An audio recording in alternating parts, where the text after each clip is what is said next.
States across the country struggle with vaccine supplies. News 3 reporter Antoinette Delbel has more on why Virginia seems to be using just a little more than half of its doses and how state health officials are looking to improve.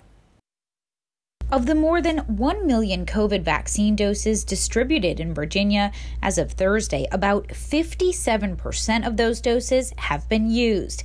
That's according to the CDC. And Virginia isn't alone when it comes to the slow rate of vaccination. Even if you're having data problems, that seems somewhat low. We have to go back to a lack of planning and coordination from the federal government. And we have significant variations in rules and procedures. Several other states have surpassed Virginia in the vaccine rollout. According to the federal data, West Virginia, which opted out of the federal government's distribution program, has administered the highest percentage of COVID-19 vaccines. That state has given out more than 80% of its doses. We have to ask ourselves, what is West Virginia doing right, and how can we learn from them? We obviously have an issue of getting shots from the state into people's arms. A dwindling vaccine supply and lag in data reporting continue to be challenges, but the governor says they've made substantial progress since last week. The governor's office says a large portion of doses that were unaccounted for by the CDC are designated for people waiting for their second shot.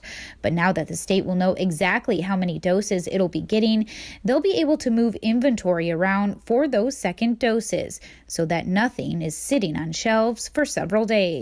We're also working with hospitals and local health districts to make sure they're not holding on to too much supply of second doses, especially if they won't need it for several weeks. By doing that, the governor expects to put an additional 40,000 shots in arms this week. They're also working to streamline the registration process by creating a central statewide system, something ODU economics professor Bob McNabb says needs to happen soon. Otherwise, people are going to, as they are now, start walking around the state and across state borders in search of the vaccine. The governor's office is also clarifying guidelines for health departments that will equally prioritize older folks and frontline essential workers.